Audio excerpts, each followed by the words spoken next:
እንደ ደቡብ አፍሪካ ያሉ ሀገራት በፖለቲካ አለመረጋጋት በወንበዴዎች በከፍተኛ ሁኔታ ይታመሳሉ። እስከ ዛሬ ድረስ ደቡብ አፍሪካ ውስጥ አይታችሁ ከምታውቁት አመፅ የበረታ ህዝቡ ሁሉ እንደ እብድ የሚወጣበት አመፅ ከፊት ለፊት አለ። ደቡብ አፍሪካ በመጤ ጠል ተቃውሞ እጆቻቸውን ለአጋንንቶች ከዚህ የተነሳ ዓለም በስማቸው ይሰበሰባል፣ ይቸገራል። በተለይ ደግሞ ህገወጥ የሆነ እንቅስቃሴ ውስጥ የምትሳተፉ ኢትዮጵያውያን ኢቨን በጌታም ያልሆናችሁ ሰዎች አማርኛ የምትሰሙ የምትናገሩ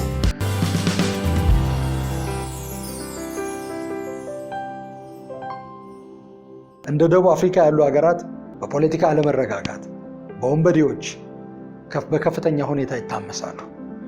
ከዚህ የተነሳ ዓለም በስማቸው ይሰበሰባል፣ ይቸገራሉ። የፖለቲካ አለመረጋጋቶችን ማየት እንጀምራለን። ምክንያት አለ። የደቡብ አፍሪካ የፖለቲካ መሪዎች እና ህዝብ ለመሄድ የመረጡበት በተለይ ደግሞ የፖለቲካ መሪዎች ለመሄድ የመረጡበት መንገድ አለ። ከእግዚአብሔር ሐሳብ አንጻር ለመሄድ የመረጡበት የተሳሳተ መንገድ አለ። ከዚህ የተነሳ የሚመጣባቸው ብዙ ነገር አለ። ደጆቻቸውን ለአጋንንቶች፣ ለአደጋ መናፍስቶች፣ ለወንበዴዎች ሊቆጣጠሩት ለማይችሉት የፖለቲካ አለመረጋጋት ከፍተዋል። ዛሬ እያንሰራራ ያለ የወጣቶች ሙቭመንት አለ፣ የወጣቶች እንቅስቃሴ አለ ደቡብ አፍሪካ ውስጥ። እኔ እንግዲህ ለደቡብ አፍሪካ ፖለቲካ እንግዳ የሆንኩ ሰው ነኝ፣ ወይም ብዙም ቅርብ አይደለሁም።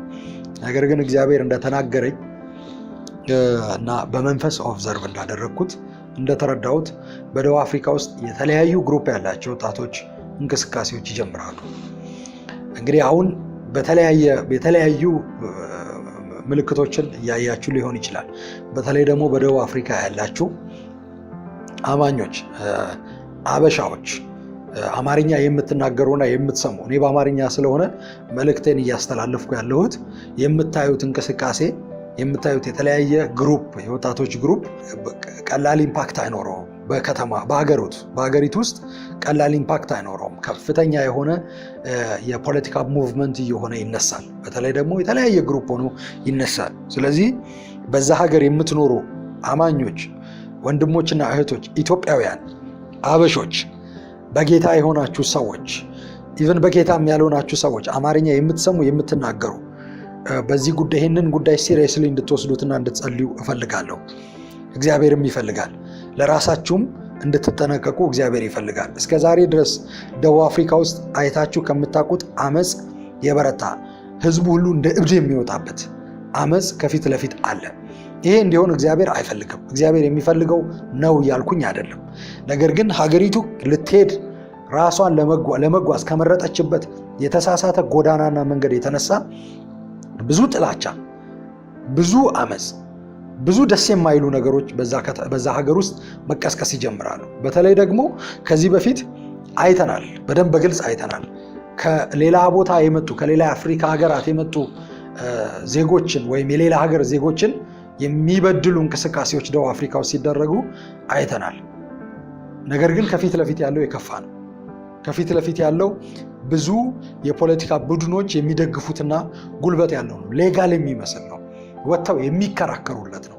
አንዳንድ የፖለቲካ ቡድኖች፣ በጥላቻ የተሞሉ የፖለቲካ ቡድኖች፣ በተለይ ደግሞ የወጣቶች እንቅስቃሴ የሚመሩ ግለሰቦች ያንን ወጥተው የአድቮኬት የሚያደርጉት ነው፣ የሚሞግቱለት ነው፣ የሚናገሩት ነው፣ በቀስቀሳ የሚወጡለት ነው እና ስለዚህ ብዙ ግፎችን ለመፈጸም የተዘጋጀች ሀገር ስለሆነች እንደ ህዝብ ነው እያልኩ ያለሁት ስለሆነች እንድትጠነቀቁ እንዳይሆን ደግሞ እንድትጸልዩ በዛ ምድር ላይ ራሳችሁን ጨውና ብርሃን አድርጋችሁ እንድትሰጡ ለእግዚአብሔር ጥሪ አደርጋለሁ። በዛ ምድር በተለይ ደግሞ ህገወጥ የሆነ ሙቭመንት ውስጥ የተለያየ ህገወጥ የሆነ እንቅስቃሴ ውስጥ የምትሳተፉ ኢትዮጵያውያን፣ ሀበሾች ራሳችሁን ከዛ እንድታወጡ ራሳችሁን ለእግዚአብሔር እንድትሰጡ ሪናውንስ አድርጋችሁ ተናዛችሁ ንስሐ በመግባት ወደ እግዚአብሔር ሐሳብ እንድትገቡና እግዚአብሔር እንዲጠቀምባችሁ በዛ ምድር እንዲጠቀምባችሁ እንድትፈቅዱ ጥሪ ያቀርባለሁ።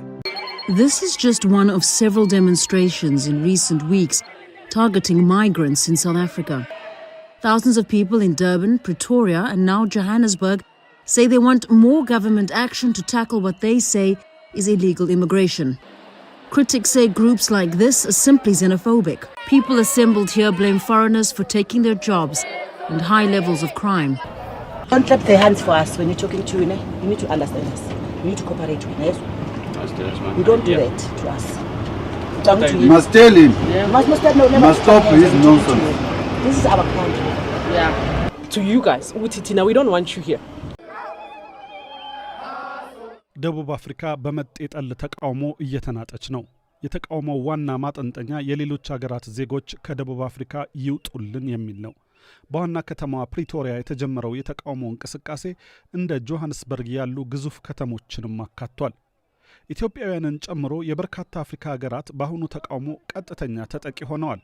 በፕሪቶሪያ ከተማ የሚገኘው የኢትዮጵያ ኤምባሲ ባለፉት ቀናት በኢትዮጵያ ላይ የተፈጸመውን ግድያ በተመለከተ በአስቸኳይ እርምጃ እንዲወሰድና ችግር በሚታይባቸው አካባቢዎች ልዩ ጥበቃ እንዲደረግ ለአገሪቱ መንግስት ጥያቄ ማቅረቡን አስታውቋል። የመንግስታቱ ድርጅት ዋና ጸሐፊ አንቶኒዮ ጉቴሬዝም ጉዳዩ እንዳሳሰባቸው ገልጸዋል። አሁን በአገሪቱ የተለያዩ ከተሞች እየተካሄደ የሚገኘው ተቃውሞ ሰነድ የሌላቸው የሌሎች ሀገራት ዜጎች በቀጥታ እንዲወጡ የሚጠይቅ ነው። ተቃውሞው ማርች ኤንድ ማርች እና ኦፕሬሽን ዱዱላ የተባሉ ቡድኖች ይመሩታል። ከዚህም በተጨማሪ በአገሪቱ ዕውቅና ያላቸው የፖለቲካ ፓርቲዎችም ተሳትፈውበታል። ተቃዋሚዎቹ ለሚያደርጉት የተቃውሞ እንቅስቃሴ የተለያዩ ምክንያቶችን ያነሳሉ። የወንጀልና አደንዛዥ እጽ መንሰራፋት፣ በዋናነት ደግሞ የዜጎችን የሥራ ዕድል መሻማት ተጠቃሽ ናቸው። እስካሁን ድረስ መገናኛ ብዙሃን እንደዘገቡት ቢያንስ 4 ኢትዮጵያውያንና 2 ናይጄሪያውያን ተገድለዋል። በተመሳሳይ በሌሎች የአፍሪካ ሀገራት ዜጎች ላይም ጥቃቶች ተሰንዝረዋል።